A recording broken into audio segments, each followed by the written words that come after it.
फैसल भाई आप भी नीचे नीचे बैठे, सब नीचे। देखिए मैं आपसे गुजारिश कर रहा हूँ कि देवेंद्र यादव जी हमारे दिल्ली प्रदेश कांग्रेस कमेटी के अध्यक्ष, जुझारू नौजवान अध्यक्ष हमारे बीच में आए हैं। न मुझे भाषण करना न किसी को करना है, आप सब लोग चल के आए हैं। आप देवेंद्र जी के मैसेज को सुनिएगा, मैं आपसे गुजारिश कर रहा हूँ। हमें बहुत लंबा भाषण नहीं करना, चल के आए, थके हुए हैं।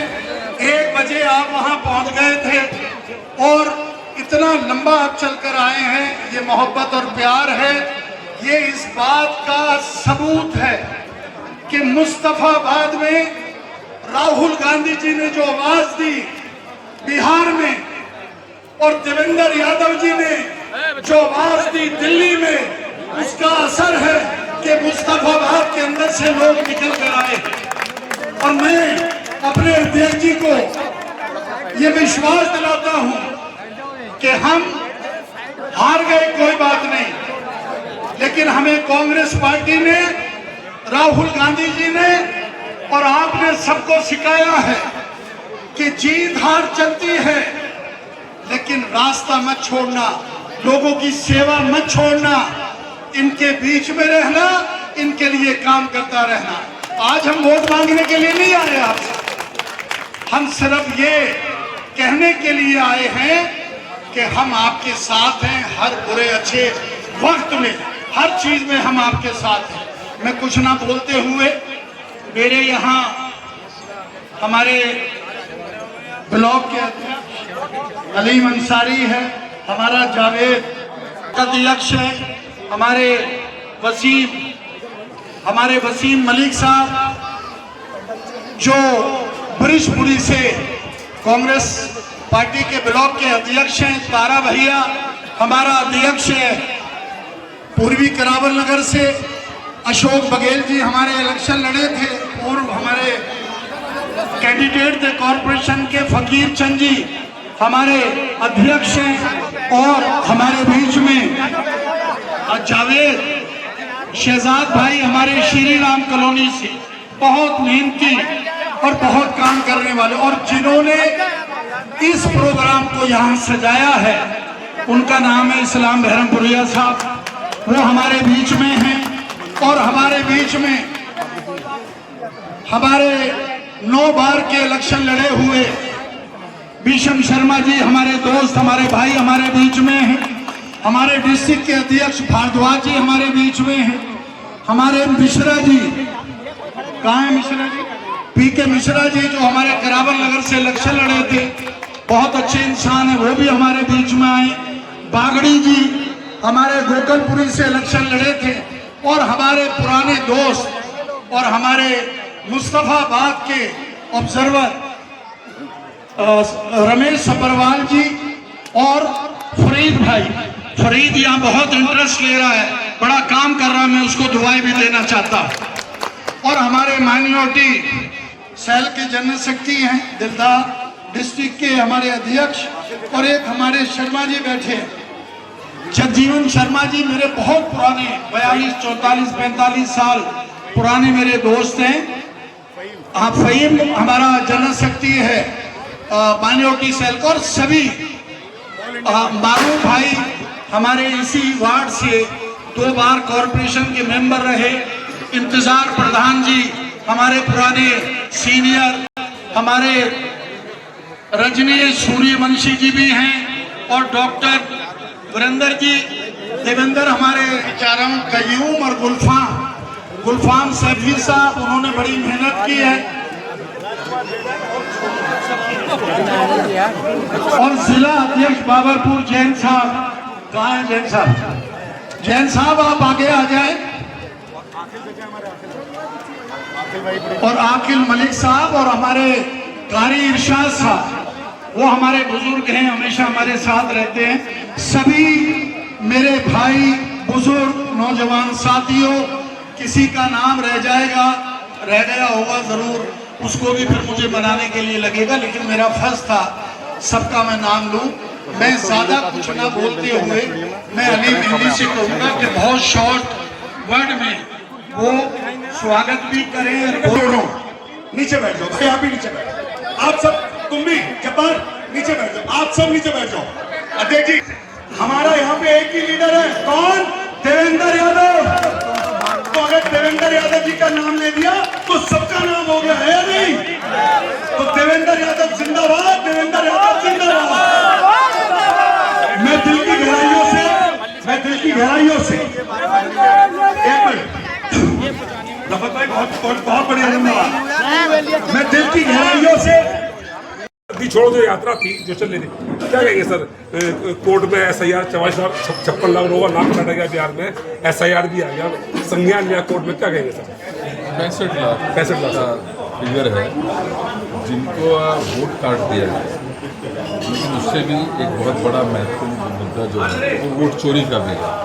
आपने देखा होगा बहुत जोर से राहुल गांधी जी ने बड़े विस्तार से एक प्रेस कॉन्फ्रेंस रख के किस तरीके से लोकतंत्र को कमजोर किया जा रहा है, किस तरीके से हमारे संविधान को कमजोर किया जा रहा है। जिस संविधान ने हमें ये अधिकार दिया था एक व्यक्ति को एक वोट देने का, आज उससे भी वंचित करने की लगातार कोशिश भारतीय जनता पार्टी कर रही है। तो मेरा तो ये मानना है कि मुझे बहुत खुशी है कि माननीय राहुल गांधी जी के संदेश के बाद जहाँ एक बहुत बड़ी और बहुत सफल वोटर अधिकार यात्रा बिहार में हुई और संपन्न हुई, जन सैलाब में हालांकि मैं कहूँगा वो पूरी तरीके से बदल गई थी, आज उसी प्रकार का माहौल हमें मुस्तफाबाद में देखने को मिला। देवेंद्र जी वो तो कह रहे हैं कि 17 महीने अभी वो सत्ता में रहे बिहार में, तो फिर ये आप मुद्दे पर नहीं उड़ा, 17 महीने आप सत्ता में रहे बिहार में JDU के साथ जो आपका गठबंधन था।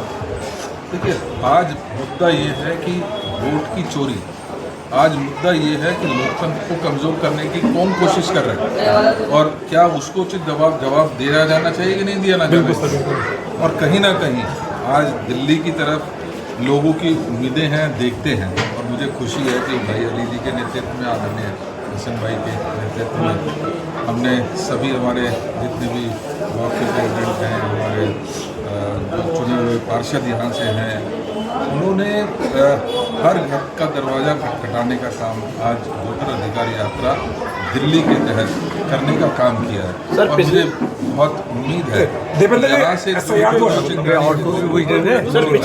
पिछले है वो निश्चित ही पूरे न सिर्फ दिल्ली में बल्कि पूरे देश में जाएगी। सर, पिछले 6 महीने से मुस्तफाबाद की जनता बहुत ज़्यादा मायूस है, क्योंकि उसके ऊपर तरह तरह के एलिगेशन भी लग रहे हैं और कार्रवाइयाँ भी हो रही हैं। और मुस्तफाबाद में एक जो लोग हैं उनको महसूस होता है, कोई यहाँ का बाहरी नेता कहकर मुस्तफाबाद के लोग कहते हैं, और जहाँ कहीं सीलिंग हो रही है, कहीं कुछ कार्रवाई हो रही है, तो लोग असहज महसूस करते हैं अपने आप को। क्या कहेंगे? निश्चित ही देखिए, जिस तरीके का माहौल पूरे देश में जाति को जाति से लड़ाने का, एक धर्म को दूसरे धर्म से लड़ाने का काम जो भारतीय जनता पार्टी पूरे देश में करती रही है, उसी का कहीं ना कहीं प्रारूप वो मुस्तफाबाद में भी करने की कोशिश कर रही है। लेकिन मुझे भरोसा है अपने कांग्रेस पार्टी पर, हमारे कांग्रेस के कार्यकर्ता के ऊपर, वो किसी भी प्रकार के दबाव में आने वाले नहीं है। निश्चित ही आज यहाँ की जनता परेशान है, कहीं ना कहीं वो भी एक बड़ा कारण है कि लोग कांग्रेस की तरफ देख रहे हैं, भाई अली की तरफ देख रहे हैं। तो वो एक ऐसे व्यक्ति जो लगातार 5 साल लोगों के बीच में रह के उनकी समस्याओं को उठाने का काम करते हैं, उनकी बात को उठाने का काम करते हैं, उनकी लड़ाई लड़ने का काम करते हैं। अध्यक्ष जी, क्या जरूरत यही बात है, तो मैं यही कहूँगा कि सर 6 महीने पहले चुनाव हुआ था, उसके बाद क्या बैलेट पेपर फिर दोबारा आ पाएंगे? आज वोटर अधिकार यात्रा का हमने सफल आयोजन किया है। मैं मुबारकबाद देना चाहता हूँ मुस्तफाबाद की। सर 6 महीने पहले चुनाव हुआ था, मैं यही कहना चाहता हूँ, यार सुन लो यार, जवाब इसलिए आप समझ लीजिए कि ये बहुत ज़रूरी है कि हम हर एक वोटर के उसको अधिकार के बारे में उसको जागरूक करने का काम करें। अच्छा, ऐसा होगा SIR आई है, कोर्ट ने कहा संज्ञान लिया के बिहार के कोर्ट के पास है, समय समय पर अलग अलग डायरेक्शंस भी दे रही है। मुझे खुशी है कोर्ट से, सुप्रीम कोर्ट ने संज्ञान लेते हुए जहां आधार कार्ड को मान्य करने का काम किया है, जहां नई वोटर ऐड करने का बात करी है, वो लगातार जब तक फाइनल नहीं जाता नहीं है इस बात की तो मैं व्यवस्था देखी था देश में आ जाओ। जो संजय चौक से दिलशाद मस्जिद तक आज रखी गई है, क्या इसके उद्देश्य थे? इसका उद्देश्य साफ है। जो हमारा लोकतंत्र है, जो हमारा जनतंत्र है, जो हमारा संविधान है, वो जो संविधान हमें इजाज़त देता है वोट करने की, वोट का अधिकार हमारा संविधान देता है, जिससे हम अपना नेता चुनते हैं।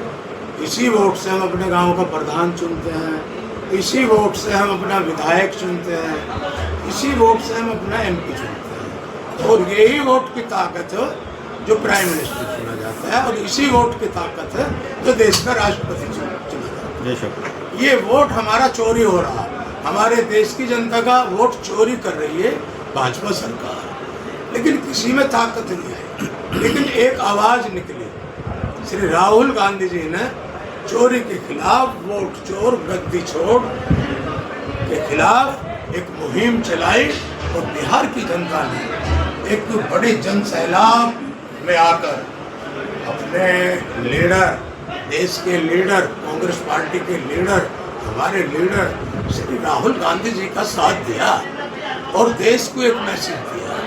ये चिंगारी वो ही है जो बिहार से चली है, अब ये दिल्ली में आई है।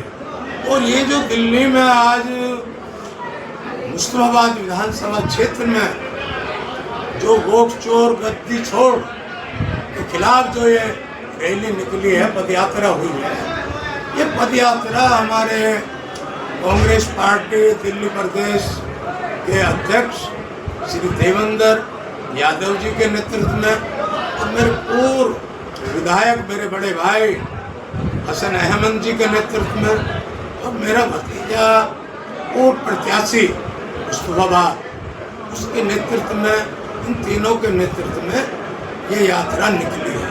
क्या मैसेज आएगा इससे? मैसेज क्या जाएगा सर? देखिए, मैसेज की बात मैं करूँगा। सबसे पहले जी बोलिए। इस ये यात्रा का जो मैं श्रेय दूंगा अपने मुस्तफाबाद की जनता को। मेरे मुस्तफाबाद के बड़ों ने, मेरे मुस्तफाबाद के मेरे भाइयों ने, मेरी मुस्तफाबाद की मेरी बहनों ने, मेरे मुस्तफाबाद के मेरे बच्चों ने 10 दिन से लोग मेहनत कर रहे थे। क्यों कर रहे थे? हमारी कोई आवाज़ उठा रहा है तो हमें उसकी आवाज़ में आवाज़ बनना चाहिए। हमें राहुल गांधी जी के हाथों को मजबूत करना चाहिए, हमें कांग्रेस पार्टी को मजबूत करना चाहिए। और जो हमारी लड़ाई राहुल गांधी लड़ रहे हैं, लोकतंत्र की, जनतंत्र की और हमारे संविधान की, ये लड़ाई तो हमारी है। राहुल जी का वोट नहीं कट रहा, राहुल जी का कोई कुछ करने वाला नहीं है, लेकिन वो लड़ाई देश की लड़ रहे हैं, गरीबों की लड़ रहे हैं, और बेरोजगार की आवाज़ लड़ रहे हैं। और जो दबे कुचले लोग हैं उनकी अगर आवाज़ कोई आज बने हैं तो राहुल गांधी बने हैं। और राहुल गांधी का, कांग्रेस पार्टी का जो मेरे मुस्तफाबाद ने साथ दिया है, मैं दिल की गहराइयों से, बल्कि मेरे पास वो शब्द नहीं, इन शब्दों से मैं अपने मुस्तफाबाद वालों का शुक्रिया अदा करूं, लेकिन मैं फिर भी दिल की गहराइयों से बहुत बहुत शुक्रिया अपने मुस्तफाबाद वालों। अली मेहंदी और हसन अहमद के नेतृत्व में ये रैली निकाली गई, और इसमें दिल्ली प्रदेश अध्यक्ष देवेंद्र यादव आए, तो उनका मुस्तफाबाद की जनता ने बड़ी गर्मजोशी के साथ स्वागत किया। क्या कहेंगे? तो ये बदलाव है, जनता बदलाव चाह रही है, और बदलाव इस कदर चाह रही है। देखिए, जो गरीब है वो गरीब होता जा रहा है, वो जो पटरी वाला है, जो पटरी पे उसको रोजगार मिलता था, और जो हमारा बेचारा सब्जी बेचने वाला, ठेली वाला, रेहड़ी वाला, और जो हमारा दुकानदार है, वो रोजगार उजड़ते जा रहे हैं। चफेरे इस भाजपा निकम्मी सरकार ने, ये भाजपा की सरकार चोरों की सरकार है, हमारा वोट चोरी कर रही है, हमारा संविधान को चोरी करने की कोशिश कर रही है, हमारे लोकतंत्र को चोरी करने की कोशिश कर रही है, हमारे जनतंत्र को चोरी करने की कोशिश कर रही है। और राहुल जी ने, फिर मैं एक बार कह रहा हूँ, खाना है ना लोकतंत्र को मिटने देंगे, ना जनतंत्र को मिटने देंगे, और ना हमारा जो संविधान है, हमारे देश की आन है, बान है, और इस देश की हर व्यक्ति की शान है, वो हमारा संविधान है। जो हमें भाईचारे का पैगाम देता है। ये हमारा भाईचारा खत्म करना एक चाहती लास्ट है। सब एक मिनट, ये सरकार, बीजेपी की सरकार, हिंदू मुस्लिम सिख ईसाई हम सब हैं आपस में भाई भाई। ये जो हमारा अटूट बंधन है जो हजारों साल से चला रहा, उसको खत्म करना चाहती है। लेकिन मैं आपके चैनल से, आपके माध्यम से एक बात कहना चाहता हूँ, ये हमारा अटूट बंधन था, अटूट बंधन है और अटूट बंधन रहेगा। इस्लाम भाई, जैसे हम देख रहे हैं कि बीजेपी ने कहा था जहां झुग्गी वही मकान मिलेगा, लेकिन हजारों झुग्गी तोड़ दी गई। जलियांवाला बाग में हम भी कहते हैं जो लोग 35-40 साल से उनको मकान मिले, क्या कहेंगे? उनको आज बेघर कर दिया गया बीजेपी पार्टी ने। देखिए, ये सरकार झूठों की सरकार है भाजपा की। इसी बीजेपी के जो बॉस है ना, सर 2500 रुपए अभी तक नहीं आए सर। बात क्या था 2500 रुपए हम महिला को देंगे। मैं उधर ही आ रहा हूँ। जो देश के प्राइम मिनिस्टर हैं, उन्होंने ऐलान किया था 15-15 लाख रुपए हर किसी के अकाउंट में आएंगे, जब तक पीएम भी नहीं बने थे। ये झूठों की पार्टी है और 2500 रुपए की आप बात करते हो। 15 लाख का ऐलान, 15 रुपए किसी के अकाउंट में नहीं आए, बल्कि उल्टा गरीबों से इस 15 लाख का झांसा देकर और 500-500 रुपए के अकाउंट खुलवाए और गरीबों के 500-500 रुपए सरकार निकम निकाली। ये चोरों की सरकार है। जी, एक अभी नया अधिवेशन पास हो रहा है बिल भाजपा का, जो 1 महीने से जेल में पहुंच चुके हैं, उनको टिकट नहीं दिया जाएगा, उसके बारे में आप क्या कहेंगे?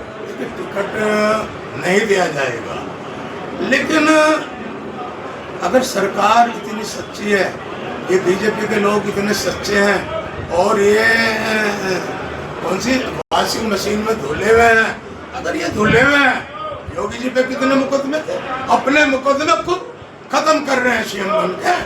ये किसको क्या मतलब टिकट की बात करते हैं? ये कौन से इंसाफ की ये सरकार बात करती है? ये हिंदू से मुसलमान को लड़ाने की बात करती है, ये इंसाफ की बात नहीं करती। किसान से गरीब को लड़ाने की बात करती है। मेरा लास्ट सवाल, बात नहीं करती। लास्ट सवाल, मुस्तफाबाद की जनता जैसे कांग्रेस पार्टी की किसी भी रैली में जी जान से मेहनत करती है और जब इलेक्शन का टाइम आता है तो पीछे हट जाती है और वही 4-5 हज़ार वोट आती हैं, 10-5 हज़ार वोट। और जैसा कि आज हमने रेला देखा, रैली नहीं बल्कि रेला देखा, तो ये वोट में कैसे कन्वर्ट हो, इस पर क्या कहेंगे? यही मुस्तफाबाद की जनता ने, इनके लिए क्या मैसेज रहेगा? मेरे बड़े भाई हसन अहमद साहब को 2 बार विधायक बनाया, 1 बार नहीं 2 बार विधायक बनाया। आज बात किसी विधायक की नहीं, किसी काउंसलर की नहीं, किसी एमपी की नहीं, आज जो वो हमारा अधिकार चोरी हो रहा है, आप उस पर बात कीजिए। हालात होते हैं, लेकिन हालात सुधरे हैं और कांग्रेस सरकार की तरफ जा रही है और इंशाअल्लाह 2027 से पहले सरकार, क्योंकि लंगड़ी सरकार चल रही है केंद्र में, हो सकता है 2026 में बीजेपी की सरकार गिरे और देश के प्राइम मिनिस्टर श्री राहुल गांधी। मेरा एक सवाल है कि यह आम आदमी पार्टी और दूसरे दलों का आरोप है कि कांग्रेस जमीन तलाश कर रही है मुस्तफाबाद में, क्योंकि पिछले 2 चुनाव में एक बार 5,000 एक बार 12,000 वोट मिले। अब वो जमीन तलाश कर रही है कि वोट चोर अधिकारी यात्रा के बहाने जमीन तलाश बना ले। कितना सच मानते हैं उनकी बात में? देखिए बात सुनिए, केजरीवाल भी झूठ बोलते हैं और बीजेपी की बी टीम है जो जमीन कौन सी तलाश करेगी कांग्रेस? क्यों करेगी? 452 सीट इस देश ने कांग्रेस को दी है। जमीन तलाश तो केजरीवाल को करनी पड़ेगी, आम आदमी पार्टी को करनी पड़ेगी। पंजाब हारने जा रही है आम आदमी, मुस्तफाबाद विधानसभा की बात, दिल्ली हार गई, मुस्तफाबाद विधानसभा की बात हो रही है, स्टेट की बात कर रहा हूँ।